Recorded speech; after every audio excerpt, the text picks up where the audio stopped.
Welcome back to MW international. हमने दो तीन टॉपिक में डिस्कस करा। ये टॉपिक जो है जो एक्चुअल ये टॉपिक रहेगा कि व्हाट इज़ यूज क्लोथ और जो गार्ड का माल रहता है वो एक्चुअल रहता क्या, क्योंकि लोग बिजनेस कर रहे हैं, उनको पता ही नहीं एक्चुअल में ये गार्ड का माल है क्या। तो आज हम ये टॉपिक में डिस्कस करेंगे कि माल है क्या और ये माल आता किधर से और ये इधर इतना इंपोर्ट होता या बैन है गवर्नमेंट के थ्रू।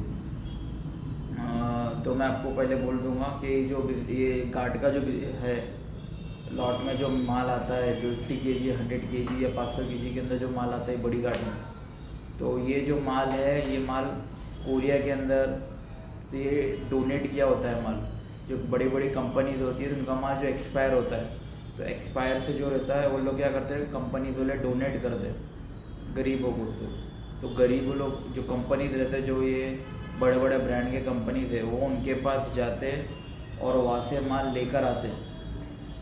माल लेके आते उसको पोटली की सूरत में रहता, वो कपड़े के अंदर बने हुआ रहता माल, उसको लेकर बांधे हुआ रहता माल। तो उसको लेकर आते, उसको माल के फिर अपने कंपनी के अंदर माल को छाटा जाता है। छाट के उसमें से फिर जो गंदगी वाला माल रहता है वो अलग कर देते हैं। फिर जो अच्छा माल जो अच्छी कंपनी रहती है उनका जो सॉर्टिंग का जो है सिस्टम उन लोग का बहुत बढ़िया रहता करके उनका जो माल है वो अच्छा आता।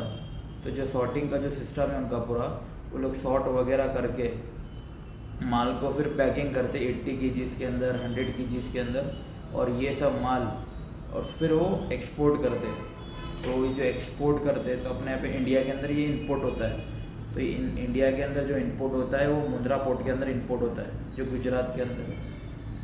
तो गुजरात के अंदर जो मुंद्रा पोर्ट है वहाँ पे ये पूरा माल जो है इंपोर्ट होता है। तो अपने यहाँ पे जो इंडिया के अंदर जो माल इंपोर्ट होता है ये होता है साउथ कोरिया से, चाइना से, जापान से, यूएस से, ये दुबई से भी आता है माल। तो ये सब 4-5 कंट्रीज़ है, वहाँ से जर्मनी से भी माल आता है। तो ये सब जगह से ये सब माल पूरा इंपोर्ट होता है अपने इंडिया के अंदर।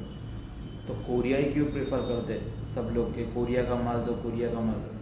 तो कोरिया के अंदर और यूएस के अंदर दोनों में माल में फ़र्क है। कोरिया का जो माल रहता है वो एकदम पूरा साइज वाइज माल मिलता है। यूएस का कैसा है कि वहाँ के लोग के हिसाब से माल बनता है, कंपनीज बनाती है। तो ये उनके हिसाब से कहता है XXL, XXL, 4XL तक माल चले जाते हैं। तो उनकी जो साइज़ वाइज रहती माल की, वो जो साइज़ रहती है वो माल की वो थोड़ी बड़ी भी रहती, साइज़ बड़ी रहती। तो उसका जो अपने जो इंडियन के है उतनी बड़ी साइज़ नहीं रहती, जो इसलिए कि वो माल जल्दी से जल्दी जो कस्टमर जो लेते हैं बेचने के लिए अपने दुकानों के अंदर काउंटर के लिए, तो उनके ऊपर, उनके काउंटर के ऊपर, दुकान के ऊपर माल जल्दी से जल्दी बिकता नहीं।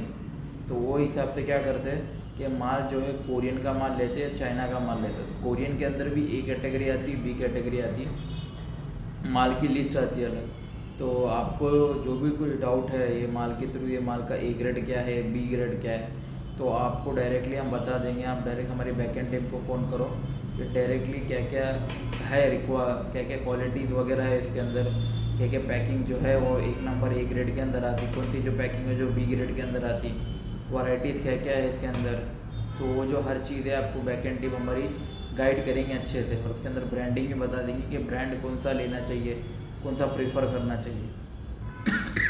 और ये जो माल है एक्सपोर्ट भी होता है, यहाँ से लोग लेकर और डायरेक्टली एक्सपोर्ट भी करते हैं अलग अलग देशों के अंदर। तो ये एक्सपोर्ट भी करते हैं। तो मैं आपको बोलूँगा कि जो माल आप लेते हैं कोई भी, तो ये एग्जैक्टली जो माल आता है ये यूज़ क्लोथ वाला नहीं रहता है। जो 40 kg की मैं बात नहीं कर रहा हूँ, मैं ये 50 kg की बात नहीं कर रहा हूँ। मैं जो बात कर रहा हूँ 80 kg और 100 kg की बात कर रहा हूँ कि एक्चुअली ये माल आता कहाँ से है। ये माल यूज़ क्लोथ में नहीं, कि यूज़ क्लोथ आज लोग ने उसको नाम बता दिए कि यूज़ क्लोथ का माल है, ये गार्ड का माल है, ये माल ख़राब आता है, ये माल अच्छा नहीं रहता। फिर भी लोग उधर से पैसा कमा रहे, क्यों कमा रहे? Use cloth. तो ये यूज़ क्लोथ एक्चुअल में यूज़ क्लोथ नहीं है। ये माल जो है एक्सपायरी वाला माल रहता है, जो कंपनी द्वारा की एक्सपायर हो जाती है तो वो लोग का पूरा लॉट माल निकालती है, वो माल पूरा वो लोग डोनेट करते हैं। तो लोग जो डोनेट लिए रहते हैं, तो जैसे जिधर डोनेट होता है तो वह कंपनी जाके वहाँ पे उनको कुछ अमाउंट देती है, उनकी जो डील होती है कुछ अमाउंट दे के वहाँ से पूरा माल लेके फिर वो बड़ी बड़ी जो कंपनी है वो उसको पैकिंग करती है। पैकिंग करके फिर जो माल है वो माल आगे सप्लाई होता है, हर कंट्रीज़ के अंदर जाता है। तो ये तो बहुत कंट्रीज़ में था, इंडिया के अंदर इंपोर्ट होता है, पाकिस्तान के अंदर, बांग्लादेश के अंदर, श्रीलंका के अंदर, जितना भी एशियन कंट्रीज है, ज़्यादा से ज़्यादा अफ्रीकन कंट्रीज़ के अंदर ज़्यादा ये इंपोर्ट होता है माल। जो लॉट वगैरह अफ्रीकन कंट्रीज़ के अंदर ज़्यादा बूम होता है ये माल का। तो माल के रिगार्डिंग आपको जो भी रिक्वायरमेंट रहेंगी, जो भी आपको इन्फॉर्मेशन लेना है, जो भी तरीके से आपको पूछना है, तो मैं डायरेक्टली बैकएंड टीम को आपको फ़ोन लगाइए कि क्या क्या है आपका रिक्वायरमेंट, और माल का क्या ए ग्रेड क्या है, बी ग्रेड क्या है, उनका रेट क्या है, और पूरी डिटेल चाहिए तो डायरेक्टली हमारे बैकएंड टीम को फ़ोन लगा के डायरेक्टली आप बात कर सकते हैं।